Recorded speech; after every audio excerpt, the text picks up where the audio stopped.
since Yeah, perfect. 19.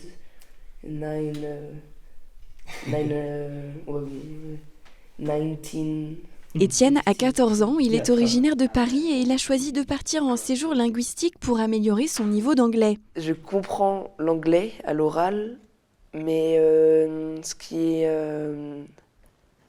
de parler, c'est un peu plus dur. Pour prendre confiance et faire des progrès, il n'est pas en Angleterre mais à Gex dans l'Ain, chez les Bastos. Il passe une semaine en immersion avec chaque jour 1 heure de leçons dispensée par Max, l'aîné de la famille. On finit souvent par apprendre plus d'anglais juste dans les conversations qu'on en a d'un jour à l'autre ou pas forcément même dans les cours.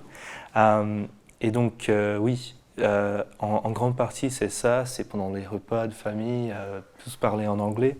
Mais c'est aussi faire ces cours de 1 heure par jour pour un peu regarder le vocabulaire qui manquerait ou des points de grammaire, de prononciation, travailler en plus de détails, tout ça. Les parents de Max, Emma et son mari Jonathan vivent en France depuis 19 ans. Leurs 4 enfants sont complètement bilingues et à la maison, ils parlent uniquement anglais. Il y a environ 4 ans, les Bastos ont décidé de devenir famille d'accueil. Ils ne sont pas très loin de chez eux, mais ils ont une vraie expérience anglaise dans une maison d'anglais et nous ne parlons qu'anglais à la maison. Mais ils ont l'avantage de savoir que nous parlons français. Mes enfants sont bilingues et donc s'il y a un problème, nous pouvons communiquer en français. Et je pense que c'est assez rassurant pour eux. Proposer des séjours linguistiques pour des jeunes ou des adultes sans changer de pays, c'est l'idée de Bettina Garberoglio.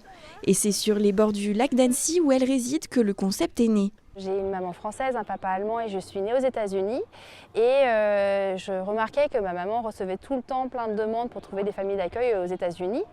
Et puis quand j'ai grandi, j'ai eu mes enfants que j'ai mis à l'école dans mon village. Et dans mon village, il y avait plein d'Anglais avec qui on interagissait. Et ça fait un peu un clic entre ces demandes de familles d'accueil et tous ces Anglais avec qui habitaient à côté de chez nous. Et donc je me suis dit pourquoi pas faire des séjours dans des familles anglaises à côté de chez nous, sachant que de première main, je sais que quand on habite à l'étranger, on ne devient pas de la nationalité, de la culture du pays où on habite, on reste de notre culture et de notre langue. Donc moi, quand j'étais aux États-Unis, je restais d'une culture française et mes familles anglaises restent anglaises ici. La crise du Covid ayant complexifié l'organisation de voyages à l'étranger, l'offre de My English Family séduit de plus en plus de monde.